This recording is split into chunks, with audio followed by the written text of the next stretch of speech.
a rotten hooker. I thought I was a good Christian. I go to church every Sunday. I thought I was a good Christian. I go to church every Sunday. I am a very religious person. I thought I was a good Christian.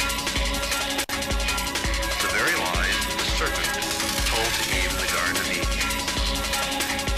Garden of Eden. Garden of Eden. The gospel of Jesus Christ spreads confusion and promotes lies. The gospel of Jesus Christ spreads confusion and promotes lies. The gospel of Jesus Christ spreads confusion and promotes lies. The gospel of Jesus Christ spreads confusion and promotes lies. The gospel of Jesus Christ. Okay. Hey, everybody. Welcome to the show, This Non-Religious Life. I'm your host, Ken. With me up in the Bay Area, we have Bob. How's it going? And Jason. Hey, what's up? And in the frozen wastes of Minnesota, although probably not right now, being that as it's July 3rd, we have Matt. Hello? Hi. Yeah. There you are. There you are, buddy. Say hi, Matt. You're supposed to say hi. Sorry. So it's been a while. It's been several weeks since we've had a show, and a lot has happened. Almost too much. Almost too much for most of us to handle. So before we get into some of the big topics, is there anything anyone wants to talk about? Small things? Everything is shadowed and diminished by the big thing. Yeah, that's true. I don't want to lead the headline or anything. But No. But I mean, that's why you have a headliner. yeah, You don't follow the big act. it's true. No? Nothing? Get right into the big I got thing? nothing. Let's get to the meat. All right. That's not very animal friendly, Jason. I forgot to tell you. So, as I'm sure everyone listening knows, the Supreme Court has issued a ruling in the Hobby Lobby and Conestoga Wood case, and many of us are Happy. pretty horribly disappointed. I thought my head was going to fucking explode. Yeah. You know, I was so. They ruled that imaginary people can't have imaginary friends. Well, let's give a little background in case somebody out there doesn't. So anyone who doesn't know, in this case, there are two companies, an Amish-run woodworking company, Conestoga Wood, and the Texas-based craft store owned by evangelical Protestant Christians, Hobby Lobby, have been suing the U.S. government to get out of having to provide contraceptive health care under the Affordable Care Act. They see it as a violation of their religious right, and as they are, quote-unquote, small, closely held companies, they see the owners' religious beliefs as being able to be extended to their company. Of course, like, both sides were argued. It was a 5-4 ruling in favor of Hobby Lobby. And it's I'm personally mortified. I think that Ruth Bader Ginsburg, Justice, in her dissent, really hit the nail on the head with a lot of her quotes. Most specifically, that the court she feared had wandered into a minefield. You know, when that ruling came down, the first sound you heard was Ginsburg's head exploding, and then mine. It was two explosions. Yeah. I couldn't believe it. Like, it started happening that first thing in the morning on the West Coast, because it was, what, like 10:30 Eastern Time? It was announced or something like that. So it was 7:30 on the West Coast. I was just starting work, and I saw people starting to post, and I was Googling frantically, looking for the news and trying to find the, hoping that it was like people jumping the gun on something. Yeah, I heard it on the radio driving into work and was like, "You're fucking kidding me." Yeah. I have to say, were any of you really that surprised? I honestly was, actually. I really was. And it sucks. Like, I knew it was going to be a close decision. I knew it was going to come out 5-4 because that's just how the court's been ruling lately. We have a very split court. So everything really is coming down. Like, there's very rarely a unanimous thing. But I was really hoping that they were going to say that, no, a company can't get out of doing this just based on the very slippery slope that it leads to in the first place. Like, we're not even talking about like abortive drugs. We're talking about contraceptives in general. We're talking about IUDs. We're talking about access to like birth control pills. We're talking about female contraceptives, period. So it's not even like a niche issue. It's a very broad stroke. When the arguments were being heard for this, at that time, I contended that, were they to rule on the side of Hobby Lobby, it would be a bad decision. And now, in the days that have followed, all this evidence has shown up that just reinforces the idea that it's a bad decision for reasons I hadn't even thought of. I know JCPenney is now sacrificing their employees to Cthulhu. Yeah, right. I saw that and I set my watch. I was like, Jason's gonna repost this in 5, 4, 3, 2. There it is. On cue. Yeah. Yeah. I thought that was probably the best satire, but it's really true. And like, Ginsburg, one of her things was, she asked if the exception would extend to employers who wanted religiously grounded objections to blood transfusions. And there she's talking about Jehovah's Witnesses, antidepressants. She's talking about Scientologists. Medications derived from pigs, including anesthesia, intravenous fluids, pills coated with gelatin, which would pertain to certain Muslims, Jews, and Hindus. Vaccinations, if she's talking about, Christian Scientists. These are all, closely held beliefs. And not only is it that's terrifying to me, companies getting out of it. But now you have the court wandering into this area where now they're going to have to start deciding what is and is not a closely held like religious belief, and that's even more dangerous. Well, so I think the guy Alito wrote the opinion, and in it he said that this was supposed to be a narrow decision, and by narrow he meant that it only applied to these 4 types of contraceptives, and it would only apply to closely held companies. Yeah. That's what he said. And so first thing, closely held company, I think that there's like a legal definition for that closely held company is it has to have like less than 5 people hold shares. Less than 5 people hold partnerships, and it can't be publicly traded. Right. That's the definition. But there are some companies, and I forget what the example was. Maybe, I don't know, but there's like some companies that would be regarded as closely held that have thousands of employees. Hobby Lobby least among them. There are other large companies that would be considered closely held who would impact many, many, many people. And then, there are a lot of very, very large organizations out there that are quote unquote closely held.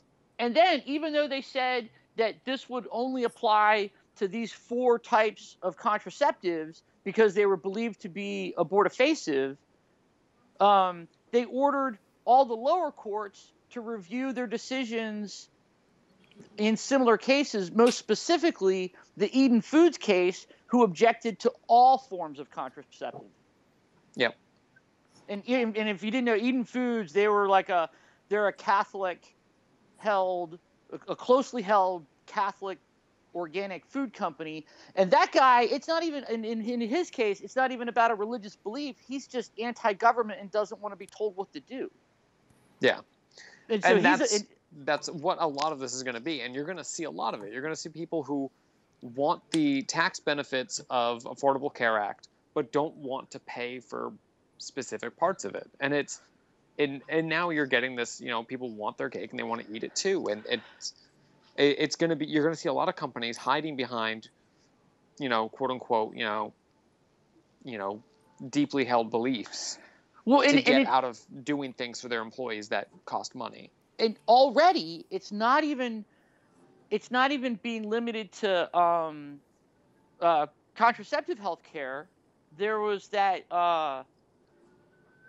letter because the president was trying to sign some non-discrimination policy where government contractors cannot discriminate on the basis of sexual orientation or gender identity, and if they do, they will not be awarded government contracts. And this group of right-wing religious leaders who were pro-President Obama, they sent him this letter, and they're looking for exemption from this law because based on this ruling. Yep. So it's not just now it's gone from not just contraceptive health care, but to cases of discrimination based on sexual orientation and gender identity. Yeah, and that's the problem. Alito said it's a narrow ruling, but his version of narrow is a just mile wide. Just because your cat has kittens in an oven doesn't make them biscuits, man. Like, just because you call something something. Holy crap, Ken, that's awesome. I have never heard that before in my life. That's great. It's an old New England saying. Tweeting. Yeah. But it's true. You can call something, but it doesn't mean that's what it is.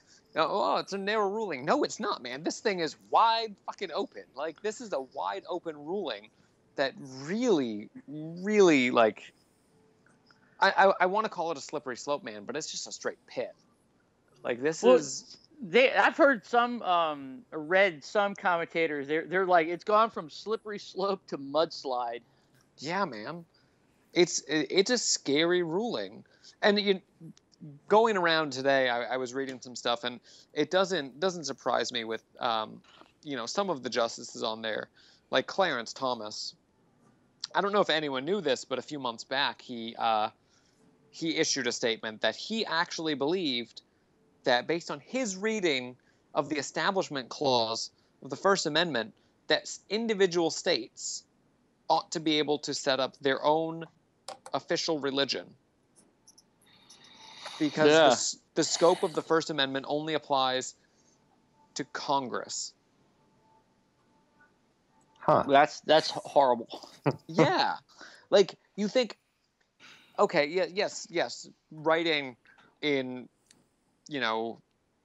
when they were writing the Constitution in the early 1780s, yes, they were talking about the federal government.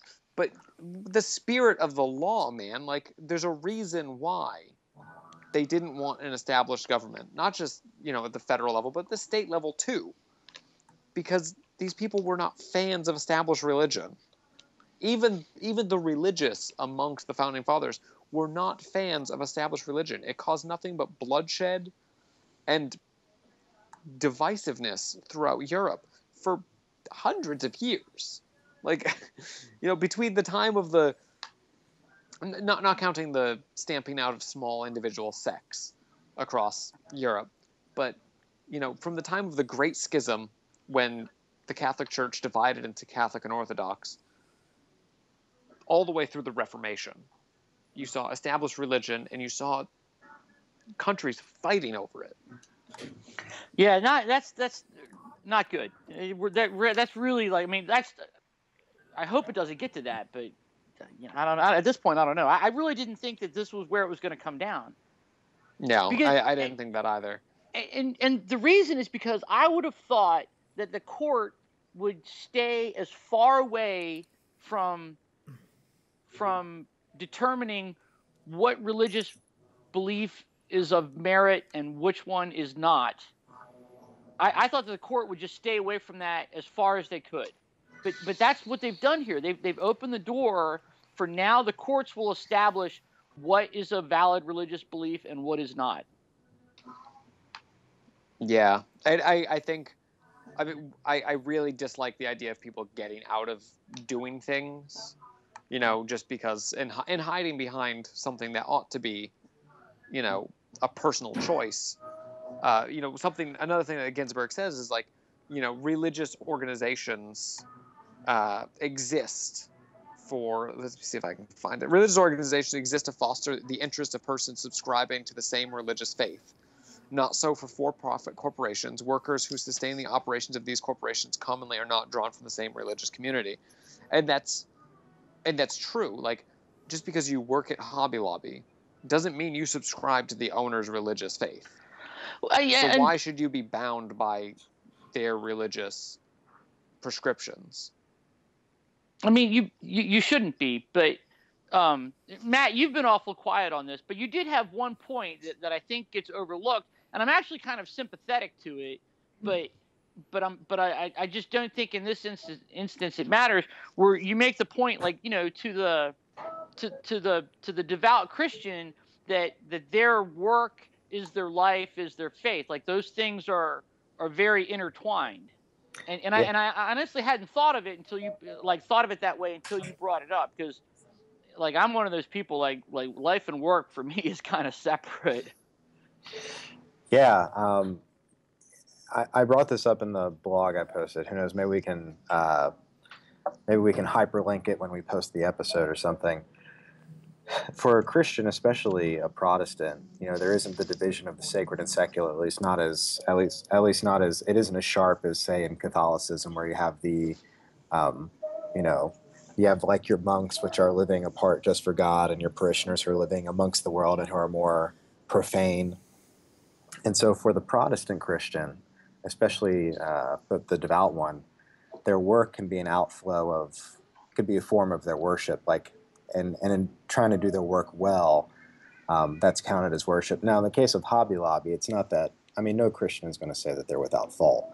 And we've talked a little bit before about the investments and how Hobby Lobby could have done a better job of making sure that the investments they offered kept them from looking like hypocrites, which I think, Ken, you said on my wall that you thought it was maybe more laziness than hypocrisy. Yeah, it was laziness. For background in this, the Hobby Lobby's recently been called hypocrites because in their 401k plans that they offer to their employees, a 401k is a series of investments in various portfolios, and some of the companies who existed in these portfolios actually provided the abortifacients that they were supposedly rallying against. So technically, Hobby Lobby and its employees were profiting off of the success of these companies. And, while individual people choosing their 401ks can't go in and shuffle stuff around and pick certain companies, an individual employer can work with a financial advisor to set up what is and is not in a portfolio. Like, I have a 401k working for a nonprofit, an animal rights nonprofit. Obviously, McDonald's is not in my 401k. SeaWorld is not in my 401k. Like, those stocks don't exist there because my work has worked with the financial advisors to set up, what is and is not, an appropriate use of the, the money, especially if they're doing matching. So look, I mean, that's a valid point in that, like, you don't have always control over what is in that portfolio. But that guy wrote that Forbes article where he pointed out that there are specifically portfolios of mutual funds that are managed specifically to avoid those kind of things. No, that's what I'm saying. And exactly. so I don't think it like was. that. I don't think it was laziness. I do think it's hypocrisy because they had to be aware of what was available to them. That's the only thing. Like, setting up these mutual funds and. But that's why they have financial 401k. advisors and accountants to do that. It's very expensive, and it is a lot of work. Using the argument that it's a lot of work and takes a lot of money in this conversation that Hobby Lobby agreed to pay, how much was it to the court for not following through? I don't think it's a valid argument with this case. True, it is a lot of work and it costs a lot of money, but we've already shown that Hobby Lobby is willing to go to a lot of work and spend a lot of money to stay on one side of the fence. And if and that one guy in the Forbes article, he made the point, like, it is incumbent upon these large employers to know what is in their portfolio. They can't claim ignorance. Absolutely, it is. It is. I mean, and I do believe that anyone who is going to stand by their beliefs and to such a vehement extent, and they're letting, they obviously offer some sort of retirement plan like 401k or an IRA or something. They should definitely be paying attention to what is being invested in, because they're going to get called out on it eventually. If the story there would have been, like Hobby Lobby invested in, whatever this mutual fund is called, and this mutual fund was set up to exclude anybody that manufactures contraceptive drugs or anything that would be conscientiously objectionable, and then something slipped through the cracks and maybe they weren't aware of it, then fine. I would buy that there's some oversight there. But that wasn't the case.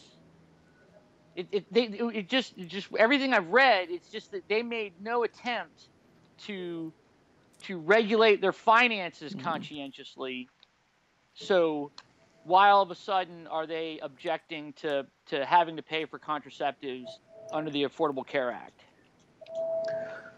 Well, even then, I'm not entirely inclined to believe that it's entirely religiously motivated either, though. And under the Affordable Care Act, they're getting, if they can still provide everything else under this ruling, they're providing everything but this one thing. They don't have to spend money on that, and they still get the tax benefits of providing health insurance to their employees. But it may be calculated. It may be a bigger thing going on here, because it could be a political move by the Supreme Court to go against the Health Care Act and to cater to a certain population of the country, and it kind of shows that way because this was ruled for this one event with Hobby Lobby, but days later they said that the lower courts need to revisit and look at all cases that have been, not just with this one issue, but of all birth control issues, and it opens the floodgates for you to be able to pick and choose, and if they succeed in the court, then across the board it's out the window for these people. Well, right, Jason, that was the case of Eden Foods. Yeah. Jason, let me push back on that a little bit, just because I want to clarify what you mean by an attempt by the court to go against the Affordable Health Care Act, only because it was Roberts himself who cast the deciding vote when he could have gutted it. So, like, if it is a deeper plan than that, it just seems like they're going about it really poorly. Well, I mean, it's hard to say their whole plan, because even with Citizens United, even with all the other corporate personhood and money is speech issues, it does seem to be going against what we take value in this nation. But as we're seeing, greater things are coming out. I mean, the Koch brothers have been able to pump money into elections and do things that we're not able to foresee because of their political pacts and their whatever their organization's called. I can't remember off the top of my head, but yeah, I don't know how conspiratorial it may be, but I do think that there is that element of they just wanted I think the Republican right wanted to put a thumb into that Democratic president's eye. I do feel that is a factor, especially when whether they intended it to be, whether they intended it that. But I do think that is kind of what brought on the language of Alito's, narrow ruling, which wasn't so narrow, but I think that's where he was coming from. Was they were just trying to get a win for that Republican right. And it sucks. It sucks that is like how the court functions now, because the purpose for appointing judges to the Supreme Court for life is that it removes them from the need to politic. Right. And I completely support that. I think that's the best idea ever. Yeah, they don't need to run for re-election. They don't need the approval of the people, year to year. But go ahead. What was that? I was just going to say, have you guys seen the chart that showed that like Americans are now more polarized than they've like ever been? I forget where I saw it posted. It might have been a Business Insider article. So I think in terms of the politicizing of the court left and right. It's only going to get worse. Oh, I'm sure. Until it swings one way entirely, it's definitely going to be that way. Like I said, I don't know how conspiratorial this was, but if the story was that Hobby Lobby was this business, no matter how large or small it was, and the case was that they were running their business as ethically and conscientiously as possible, meaning, they have those specified mutual funds that exclude drug companies that make abortifacient drugs, or they don't outsource to China, or they're not buying, like if that was the story, then I would be much more sympathetic to them. But I just think that their hypocrisy is that they conduct their business as rigorously as anybody else, and as ruthlessly as anybody else, and yet they claim that having to pay for abortifacient drugs is unconscionable for them. Which aren't I don't buy it. Which aren't abortifacient. Right, and that's the other point to this, is that those drugs, according to the American College, the American College of Gynecologists and Obstetricians, they wrote a friend of the court's brief that said that these 4 things that the Hobby Lobby objected to are not actually abortifacient drugs, that they're contraceptives, and that the perception of them as abortifacient is just wrong.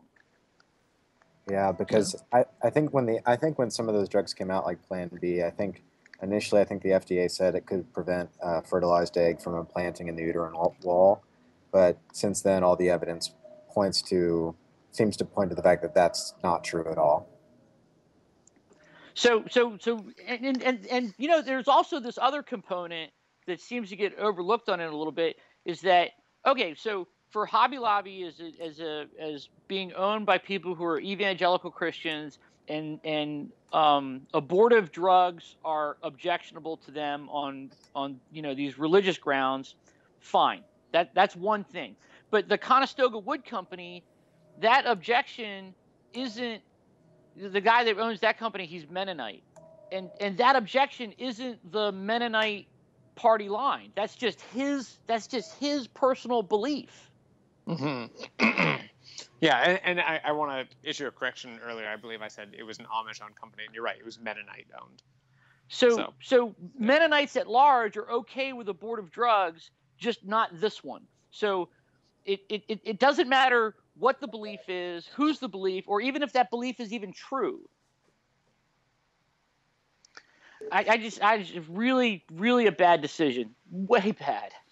Yeah, it's a way bad decision. I want to revisit Matt's idea about someone's work being a part of their life and their faith intermingling with that, because I think that's, I honestly believe that is a true thing. I don't think you can utterly separate yourself from anything you do when it comes to your core values. That said, I do believe, I'm a utilitarian. I see it in terms not just of the owner, but I see it in the alienation of the workers themselves. A Hobby Lobby, it's not just, the owner. Like, he's not the only stakeholder in this. And I feel like the courts overlooked that. They're overlooking the fact that they're allowing his religious ideology to trump the religious freedom of the workers themselves, who are ultimately paying more for their health insurance than the company is. I can't imagine Hobby Lobby is paying a huge percentage of the insurance costs. Well, yeah. So I'm sorry. Go ahead, Matt. Oh no, I was just going to say. That kind of goes to a bigger issue than just simply Hobby Lobby.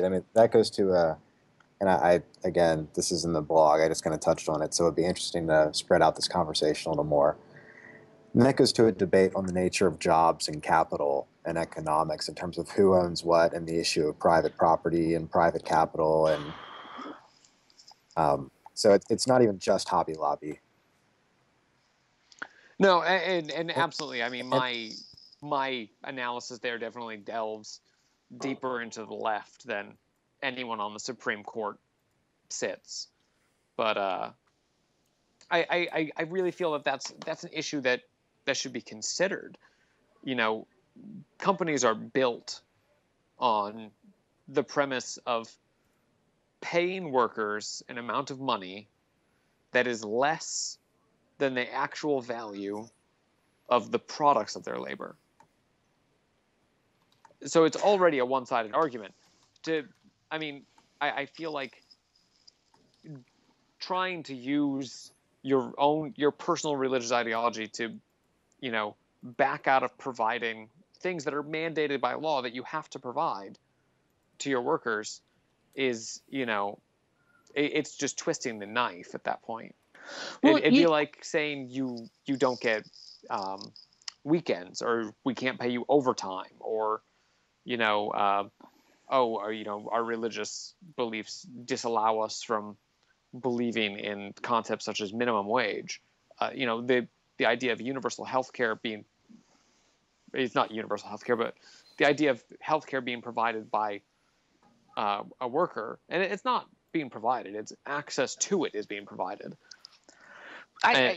Taking that away it's just awful. I mean, it's against what our labor movement has been fighting for over 100 years. I think that part of the conversation with regards to who employers pay for insurance, and what part the employee pays and what part the insurer or the healthcare provider pays, all that. I think that all is getting, like, what's getting lost in that is that, like, if your employer provides insurance for you, or if you get insurance through your job, that's not them bestowing a benevolent gift upon you out of the goodness of their heart. That's part of your compensation. You earned it. It's not theirs to give to you because they're feeling kind that day. You earned it. That's part of your pay. Yeah, no, what I mean. It's not a gift. It is classified as compensation. And I see a lot of these people are like, oh well, you just want something for free and blah blah blah. I'm like, no, those people worked for it. They earned it. Yeah. Yeah, I've definitely seen a lot of the argument that it's some sort of gift, and it's not a gift. It's part of it's what it means to be a worker in 21st century United States. Is you work for a job, and so long as your employer is a certain size, not you working for your uncle's computer company out of his garage, and there's only 3 people. But I mean, if you work for an established company, you get access to health insurance as part of your compensation. And that's that law that requires them to do that. That falls along the same line as the law that requires them to pay at least a minimum amount of hourly wage. It's the same thing. There's no difference in my mind. Yeah, no, I'm right on board with you. It's a part of compensation to the worker.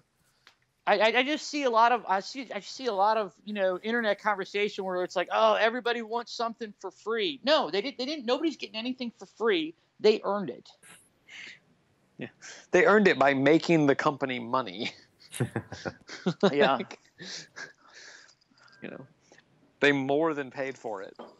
So do you see these rulings and this direction will, if it continues this way, not if there's pushback, it's different, but if it continues this way, do you think you see it starting to draw lines in the sands between customers and corporations?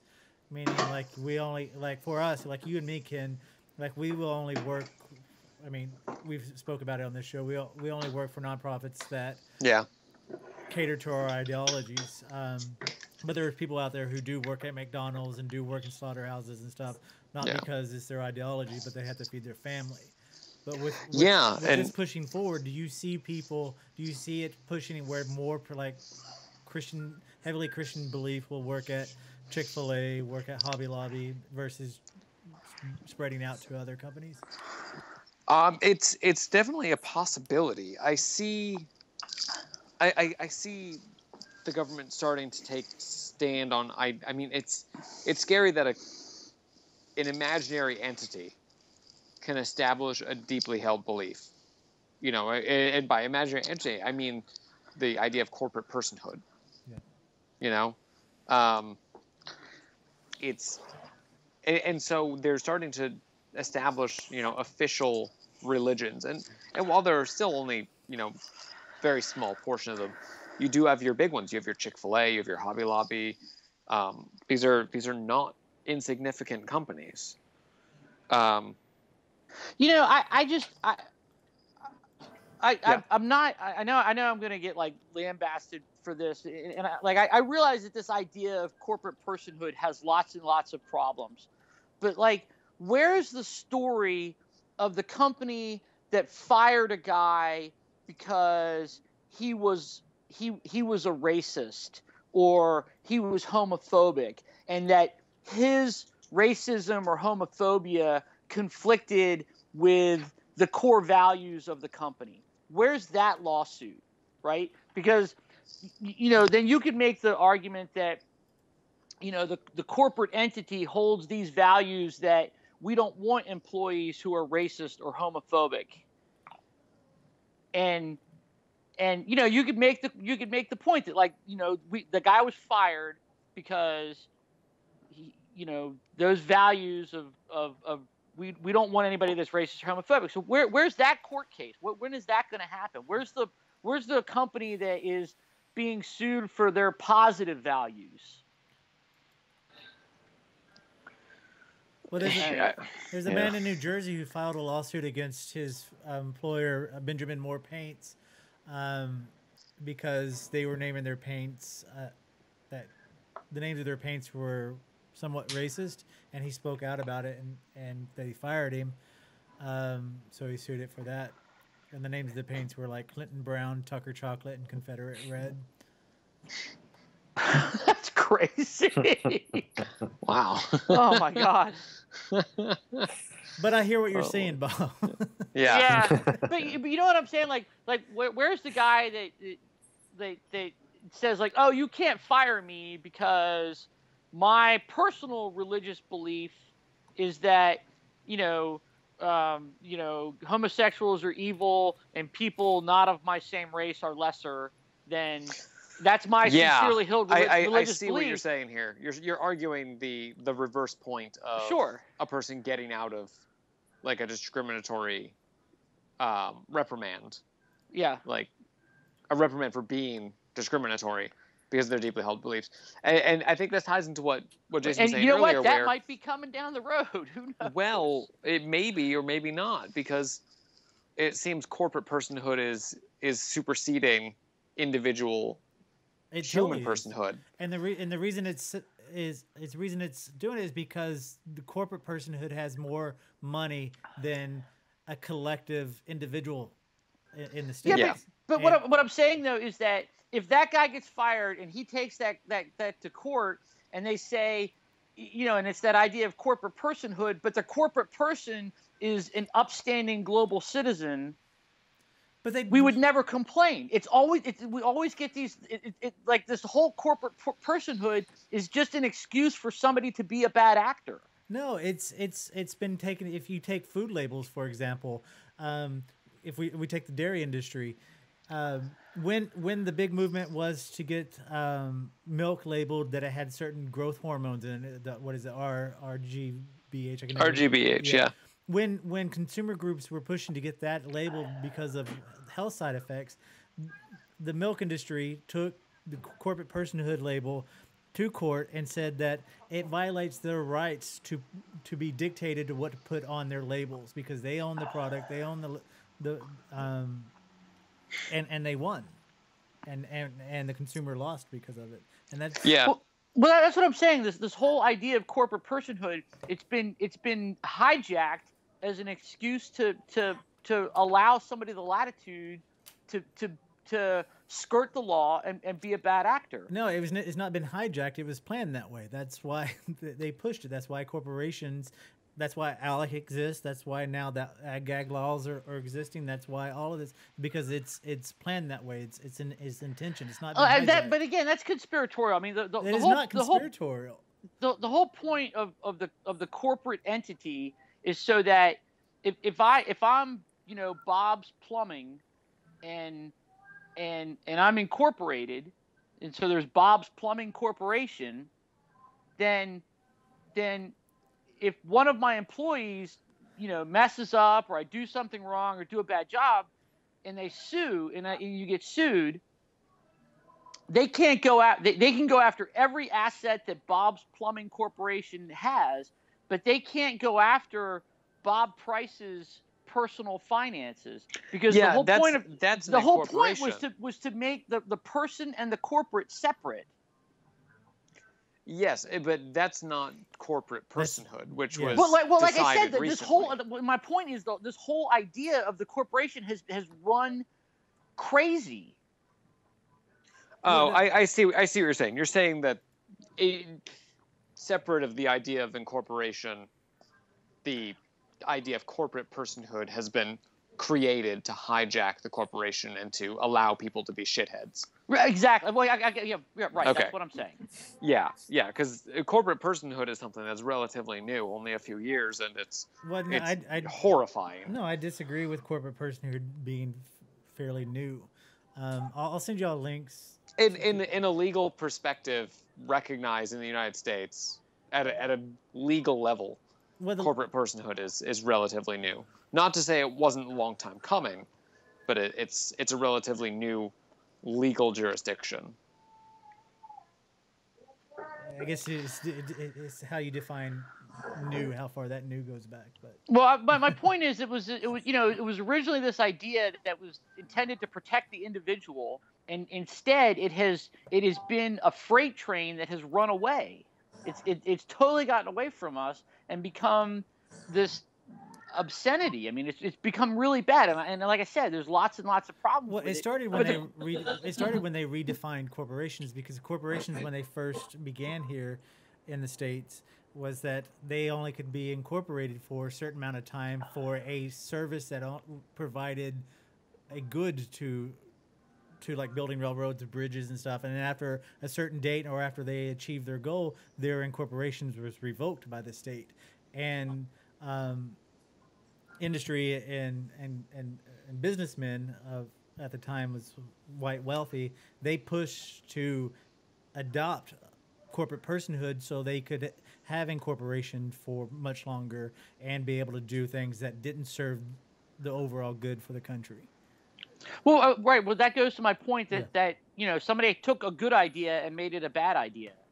And look, my understanding of corporate law is probably flimsy at best. So I'm not a corporate, I'm not an expert on corporate law by any means, but that's my limited understanding of it, admittedly.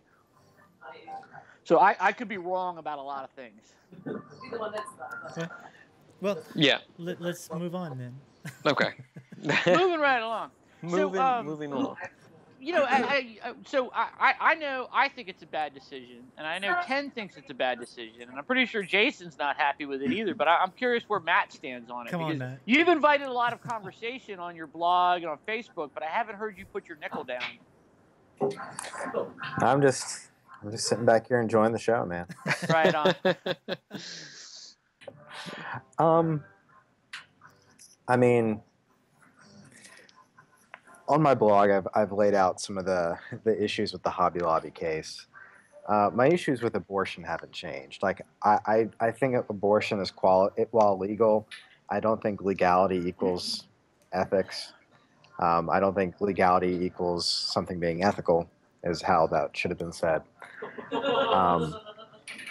I think if we're going to compare blood transfusions to abortion, or antidepressants to abortion, I think we're talking about two qualitatively different religious beliefs, one of which involves someone believing in their conscience that they're killing someone, and the other simply being something that is literally rational. There is no harm that comes from a blood transfusion. None.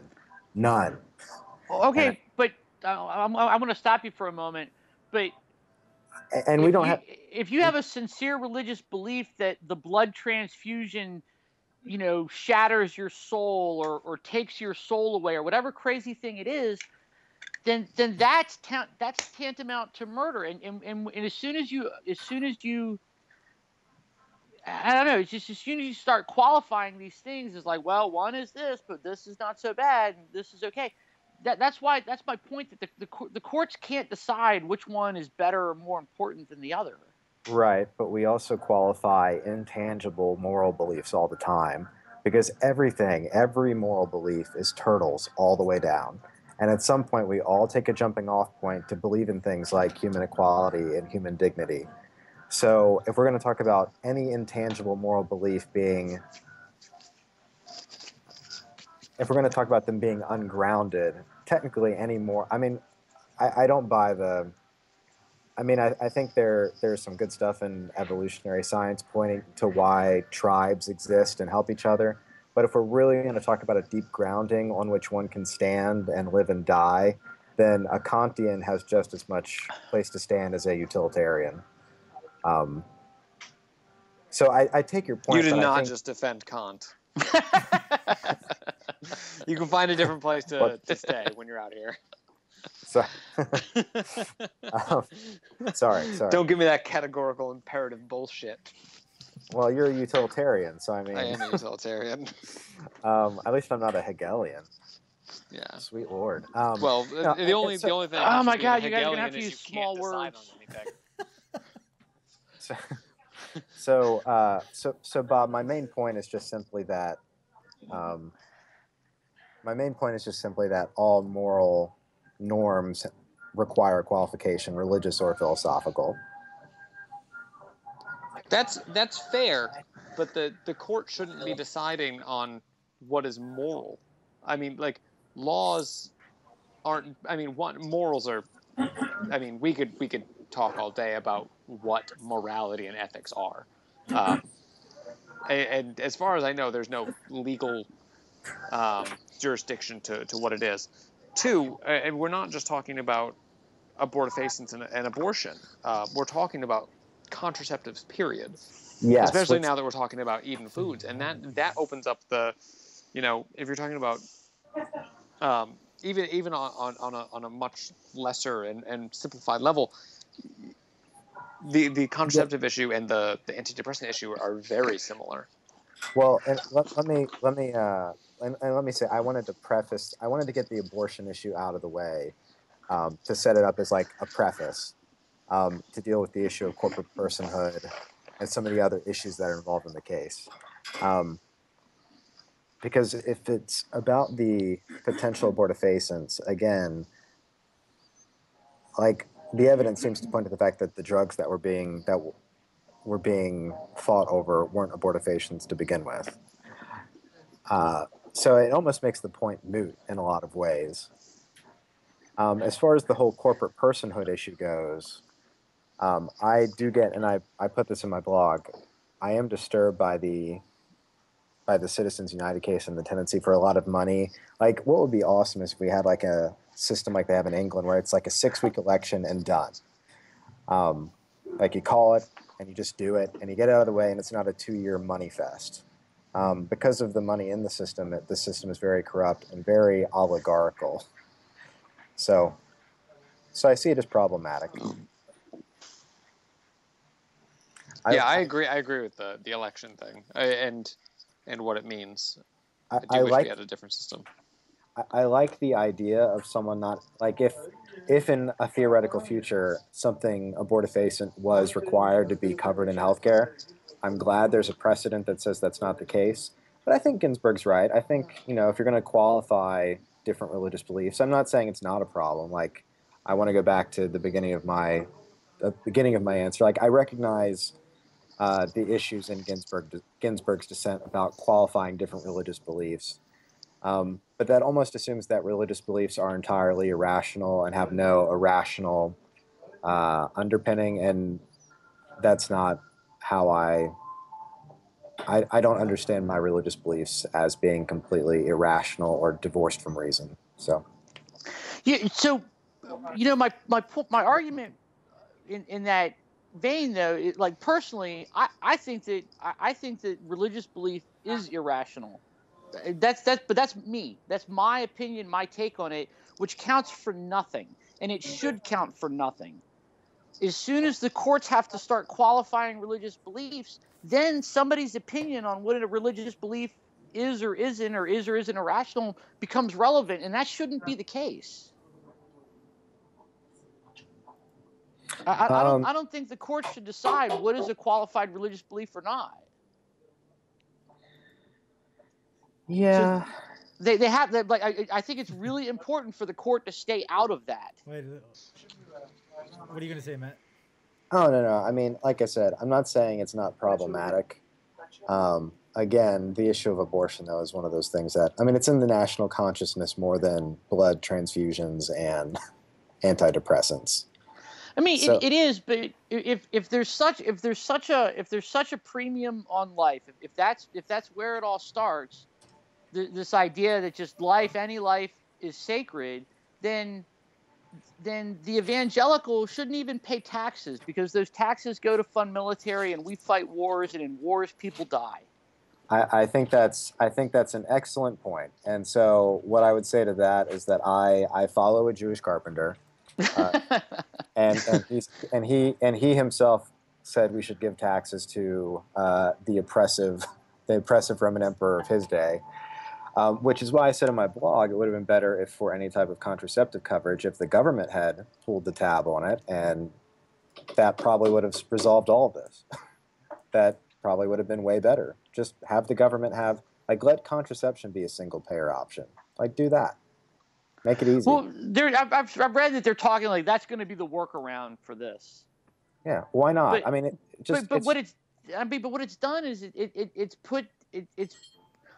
it's just put those religious values in front of the court, and now the court has to say, yes, this is a valid religious belief. No, this is not a valid religious belief. It's going to happen. And when somebody is on the other side of that decision about, they get told that theirs is not a valid religious belief, then the walls come crumbling down. Can I push back on that a little bit? Because No. Right. Shut up. I actually am going to have to leave this coffee shop soon. But if we're going to talk about the court, if we're going to talk about the court not qualifying religious beliefs, and we could make a similar argument for any legislation, and any anti-discrimination legislation having to do with gay marriage, because there's going to be someone's religious beliefs who conflict with that, and there are probably going to be some cases where the court will side against religious institutions that are opposed to having gay marriages in their churches and their institutions.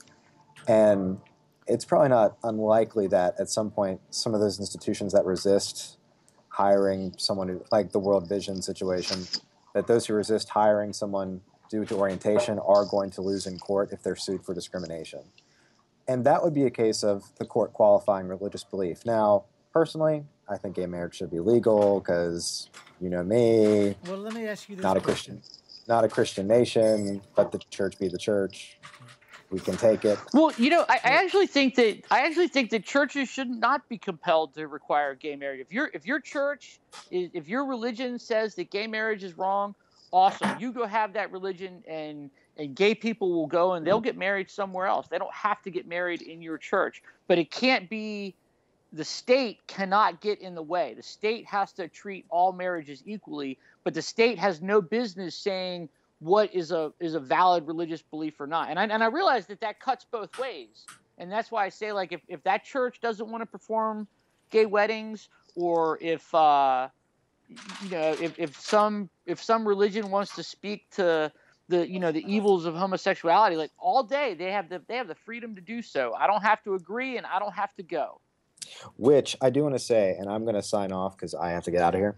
I do have an interesting thought regarding the issue of like religious pluralism and gender and sexual orientation and identity, but I can't talk about it now because it's over and I need to sign off. All right. They're kicking you out, huh? Yeah. That's See it you, for the show. everybody. Bye. We'll Thanks. see you later. Well, Had to leave the teaser text there right at the very end. But Ooh, Matt. And you know what? He never said whether he was happy with the decision or upset. he's happy I think with he's it. mixed. I think he's mixed. He's been posting stuff on both sides ever since it happened, and I'm not sure if he's just trying to get people talking, or if I don't know what he's trying to do, but I know where he stood before, and I feel like maybe the ruling that some of the contraceptives weren't abortifacient kind of shook his outlook on it before, because I know we were talking before and he was talking about abortifacient and what he thinks about that, and then it turns out that these drugs aren't abortifacient, and I feel like now he's probably a little more, maybe a little closer to where we are, maybe not all the way there, but is thinking that this is not necessarily the ruling that a lot of people were led to believe it was. Yeah, this is only the beginning. Yeah. I mean, really, this is in 5 years. We're gonna look back on this, and say, we're either they were right.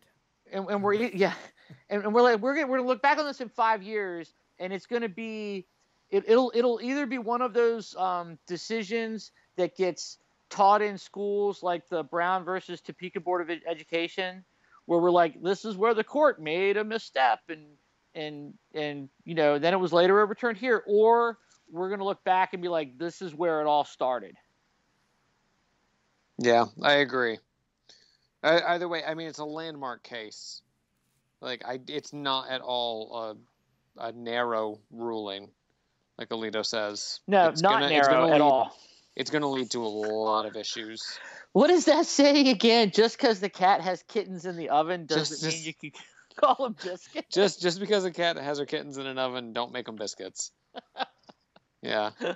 Normally that saying is meant for people who move to Massachusetts and then claim to be Massachusetts people, or people whose parents aren't from Massachusetts but they were born there, and they claim to be from Massachusetts.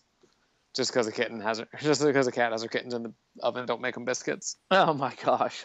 Yeah. My new short-term goal is to work that into conversation sometime this weekend. It's fun. I spent a couple months ago. I spent about a week back in Massachusetts, and I picked up some old slang that I haven't said in a very long time. Oh my gosh, man. So I don't know. I'm sorry Matt had to go, but I wanted to corner him and see what he said about this. Get him to nail down a specific thing. I wanted him to put his nickel down on whether he was okay with it or unhappy with it. Because I have zero qualms about saying that this is a piss poor decision by SCOTUS. It is awful. You know, not to show my age, but I was born in 1970, and I cannot think of anything in my lifetime that is this important or groundbreaking or awful. Well, when the court said they could patent genes, that corporations could patent genes. Yeah, that was pretty bad too. I mean, come on, Yeah, you know, guys. look, that was probably not good come on. either. But I don't think I just think this is worse. This has probably got to be What? the worst miscarriage of the U.S. justice system ever. It's up there. I would say it's top 5. Well, in my lifetime, anyway. Yeah, it's top 5. It just sets a very, very dangerous precedent, and that's what I'm going to be looking for. And it's dangerous both for religious people and for the division. You know, it's a crack in the wall. But it's great for corporations. Yeah, it's a great way, isn't it? Always. Yeah. Fucking Christ. Have you seen? Or so it's funny. We're thinking down the line. Somebody like, man, God, the all of like the parodies and the YouTube videos and the objections to this, they happen fast. Wow, did they happen fast? The guy who made a YouTube video song of that guy's Ginsburg's great. dissent wasn't bad either. It was very well done.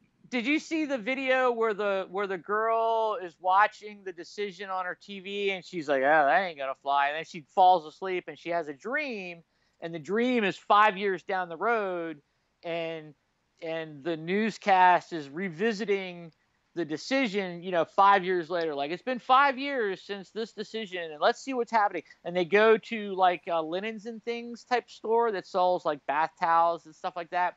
But it's whites only. Everything is white.